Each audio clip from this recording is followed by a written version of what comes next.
Fala galera, eu sou o professor Delano Moura e você está no Eureka Master, o canal das ideias.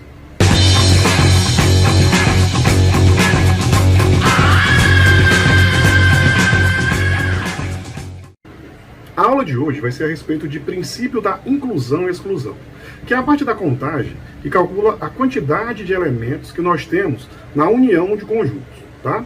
Mas antes de começar a aula, vai aqui embaixo, se inscreve no canal, ative o sininho para receber todas as notificações de aula nova que a gente produzir aqui, tá bom? Bom estudo! Valeu! Vamos aqui começar observando dois conjuntos A e B. Se nesses dois conjuntos nós contarmos a quantidade de pontinhos, individualmente, dos dois, do A e do B, depois verificarmos quantos pontinhos eu tenho na interseção, vai acontecer o seguinte, olha só.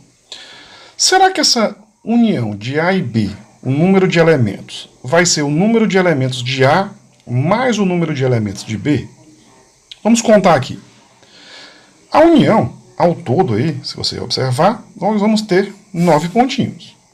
Se contarmos os elementos de A, eu tenho aqui 1, 2, 3, 4, 5, 6 elementos. Tá? Então, o conjunto A, eu tenho um número total de 6 elementos. Vamos agora contar do conjunto B. O conjunto B tem 1, 2, 3, 4, 5 elementos. Tá? 6 mais 5 dá 11, não dá 9. O que aconteceu então para essa soma de A, dos elementos de A, mais a soma dos elementos de B, ter dado a mais? Então nós vamos observar nessa questão que esses dois elementos que pertencem à interseção dos dois conjuntos, eles foram contados 2 vezes. Então é necessário descontar uma dessas vezes. Então a gente vai subtrair o número de elementos da interseção de A e B, nesse caso é 2, aí 6 mais 5 dá 11, menos 2 dá 9. Isso vai acontecer basicamente sempre que eu tiver interseção entre conjuntos. Os meus conjuntos A e B, eles não forem desse tipo. Ou seja, são conjuntos chamados de conjuntos disjuntos, que são conjuntos sem interseção. Nesse caso, se você observar, eu posso simplesmente fazer a soma do número de elementos de A mais o número de elementos de B, já que eles não têm interseção, a interseção deles é vazia. Vamos observar agora o que acontece quando eu tenho 3 conjuntos. Tá? Eu tenho um conjunto A, um conjunto B e um conjunto C. Nesses 3 conjuntos, vamos começar contando pelo A. O conjunto A tem 1, 2, 3, 4, 5, 6, 7, 8 elementos. Tá? O conjunto B tem 1, 2, 3, 4, 5, 6, 7, 8 elementos também. O conjunto C vai ter 1, 2, 3, 4, 5, 6 elementos. Essa contagem, com certeza, não vai dar a quantidade de elementos da união, pois alguns elementos foram contados 2 vezes, nessas interseções de 2 em 2, e nós temos aqui 2 elementos que foram contados 3 vezes. Então é necessário agora descontar esses elementos que foram contados mais de uma vez. Tá? O total de elementos da minha união é 14. Tá? Vamos ver se isso aqui vai funcionar. Descontando a interseção de A e B, e a interseção de A e B vão ser esses elementos que pertencem ao A e ao B ao mesmo tempo, que ficam nessa parte aqui. Então vamos descontar aqui esses elementos. 1, 2, 3, 4 vezes. Agora vamos fazer o seguinte, vamos descontar os elementos que ficam na interseção de A e C, que é essa outra parte aqui. Ó. Vamos descontar aqui 1, 2, 3 elementos. E por último vamos descontar os elementos que ficam na interseção de B e C, que vai ser os elementos que ficam nessa parte aqui, esses 3 elementos. Desconta aqui 1, 2, 3 elementos. Agora vamos fazer a conta. 8 mais 8 dá 16. Mais 6 dá 22. 22 menos 4 dá 18. 18 menos 3 dá 15. E 15 menos 3 dá 12. Ou seja, descontamos demais. Observe que esses 2 elementos centrais aqui, que estão na interseção dos 3 conjuntos, eles não foram contados. né, nesses descontos a gente acabou descontando demais. Então vamos agora contar, né, vamos acrescentar esses dois elementos que ficam na interseção de A, B e C. Então a gente coloca os dois, mais 2, aí a conta funciona. Tá? Então você precisa contar os elementos do conjunto A, do B, do C, descontar as interseções de 2 em 2 e depois acrescentar a interseção de 3 em 3. Então isso segue uma lógica. Vamos aqui, sem usar diagramas, tentar entender a lógica para a interseção, para a união de 4 conjuntos, tá bom? Então se eu tenho a união de A, B, C e D, o número de elementos da união. Vamos começar contando os elementos de cada conjunto. O número de elementos do conjunto A, mais o número de elementos do conjunto B, mais o do conjunto C, mais o do conjunto D. E eu vou chamar essa soma de S1. E agora nós vamos descontar todas as somas, né, das interseções de 2 em 2, né, que é essa parte vermelha aí. Tá? Então eu vou descontar, né, do A e do B, o número de elementos do A e do C, do A e do D, do B, do C, BD e CD. Note que são 6 interseções, né, já que eu tenho 4 elementos e vou escolher 2. Né? Então a combinação de 4 para escolher 2 é 6. Então vão dar 6 interseções. E a essa soma, né, eu vou chamar de S2. S3 vai ser a soma de todas as interseções de 3 em 3. Então vai ser o ABC, ABD, ACD e BCD, né? Que é a combinação de 4 para escolhermos 3. Então vamos ter 4 somas. E esse S4 vai ser a interseção dos 4 conjuntos. Lá que eu tenho A, B, C e D. E eu vou chamar isso aqui de S4. Tá?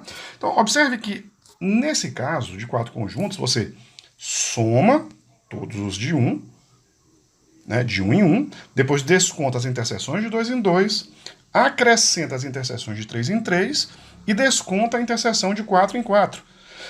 Então observe também que sempre vamos começar com uma inclusão, né, depois vai ser uma exclusão, depois vai ser uma inclusão, depois uma exclusão. Então a gente começa sempre incluindo uma quantidade de elementos, depois exclui, depois inclui, depois exclui. E agora a gente já pode generalizar essa nossa regra. Então, se você vai calcular o número de elementos da união de n conjuntos, que chamei aqui de A1, A2, A3, A4 até o AN, você vai somar todas essas quantidades de elementos de cada um dos conjuntos, fazer S1 mais S2, aliás, a soma dos elementos de A1 mais de A2 mais de A3 até chegar no AN. Essa soma nós chamamos de S1. Vamos descontar as interseções de 2 em 2, né? Eu chamei de S2, né? Você vai pegar o A1 com A2, o A1 com A3, todas as possíveis de serem feitas, acrescentar as somas das interseções de 3 em 3, contar em 4 em 4, e chegar lá na última, né? Que aparece esse 1 elevado a n-1, justamente porque fica alternando esses sinais, né? E dependendo da posição, né, da quantidade de conjuntos, vai ser um sinal de mais ou vai ser um sinal de menos. E agora a gente vai resolver alguns exemplos para fixar bem a ideia. Quantos números inteiros positivos menores que 100 são múltiplos de 2, 3 ou 5? Vamos definir aqui algumas coisas para fazer a solução. Esse meu x ele é inteiro, positivo, menor do que 100. Logo, o nosso x ele vai ser maior ou igual a 1 e menor ou igual a 100. O meu conjunto A, que eu defini aqui, vai ser o conjunto dos múltiplos de 2. Né? 2 divide x. O conjunto B vai ser o conjunto dos múltiplos de 3. O conjunto C vai ser o conjunto dos múltiplos de 5. A interseção de A e B, né, já que tem que ser divisível por 2 e divisível por 3, necessariamente precisa ser divisível por 6. Então vai ser o conjunto dos múltiplos de 6. O conjunto A inter C vai ser o conjunto dos múltiplos de 10, já que tem que ser divisível por 2 e por 5. O conjunto B interseção C vai ser os múltiplos de 15, né, porque tem que ser divisível por 3 e por 5 ao mesmo tempo. E a interseção dos três conjuntos, A, B e C, tem que ser divisível por 2, por 3 e por 5, logo precisa ser divisível por 30. Tá? Então, quantos números, né, eu tenho nesse meu conjunto A? qual é a quantidade de números do meu conjunto A. Como eu tenho 99 números, né, se dividirmos por 2, né, e pegarmos aqui a parte inteira, eu vou ter a quantidade de números múltiplos de 2, de 1 até 99. No caso, vão ser 49 números. Essa simbologia aqui, gente, dessas duas barrinhas com esse tracinho embaixo, significa parte inteira, tá? A quantidade de números, né, do meu conjunto B, de elementos, né, já que são divisíveis por 3, usando a mesma ideia, vai ser a parte inteira de 99 dividido por 3, que é igual a 33. O número de elementos do meu conjunto C vai ser a parte inteira de 99 dividido por 5, que é 19. O número de elementos da interseção de A e B vai ser a parte inteira de 99 dividido por 6. Né? 99 dividido por 6 vai dar 16,5, então a parte inteira é 16. O número de elementos da interseção de A e C vai ser a parte inteira de 99 dividido por 10, que é 9, não é isso? A parte inteira do conjunto, a quantidade de elementos, né, de B interseção com C, vai ser a parte inteira de 99 dividido por 15, é isso? 99 dividido por 15 é 6,18, então a parte inteira é 6. E o número de elementos de A inter B inter C, na interseção dos três conjuntos, vai ser a quantidade de elementos de 99 dividido por 30, pegando a parte inteira, que é 3. Né? Utilizando a regrazinha lá em cima, né? Essa regrazinha aqui, a gente já viu aí na parte teórica do conteúdo, o número de elementos da interseção, aliás, da união de A, B e C, vai ser dado por o número de elementos de A, que é 49, mais o número de elementos de B, que é 33, mais o número de elementos de C, que é 19, menos o número de elementos da interseção de A e B, que é 16, menos o número de elementos da interseção de A e C, que é 9, menos o número de elementos da interseção de B e C, que é 6, mais a interseção dos três conjuntos, né? Somando aqui a interseção, que é 3. Né? Então, vamos ter que o número de elementos da união de A, B e C, que resolve nosso problema, vai ser igual a 73. Nesse problema, queremos saber quantos inteiros entre 1 e 1 milhão não são nem quadrados perfeitos, nem cubos perfeitos. Para resolver essa questão, vamos descobrir quantos quadrados perfeitos eu tenho de 1 até 1 milhão. E vou chamar isso aí de conjunto A. Vou chamar de conjunto B a quantidade de cubos perfeitos de 1 até 1 milhão. E a interseção de A e B, né, tem que ser quadrado perfeito e cubo perfeito ao mesmo tempo. Então, se nós temos um número que é quadrado perfeito e cubo perfeito ao mesmo tempo, por exemplo, você pega um número A, que ao mesmo tempo ele é quadrado perfeito e cubo perfeito, né, pela propriedade das potências, conserva a base e multiplica os expoentes, ele tem que ser uma potência de 6, tem que ser uma sexta potência perfeita, a interseção dos dois. A quantidade de quadrados perfeitos de 1 até 1 milhão, né, o número de elementos desse nosso conjunto A, ele vai ser igual a 1000. Por quê? Porque se você pegar 1 ao quadrado, 2 ao quadrado, 3 ao quadrado, todos esses números aqui elevados ao quadrado vão fazer parte do conjunto A. E o último número que eu consigo fazer é 1000 ao quadrado, porque 1000 vezes 1000 é igual a 1 milhão. Tá? Então, nesse conjunto eu tenho 1000 elementos do conjunto A. O meu conjunto B, que é a quantidade de cubos perfeitos, né, até 1 milhão, vai ser igual a 100.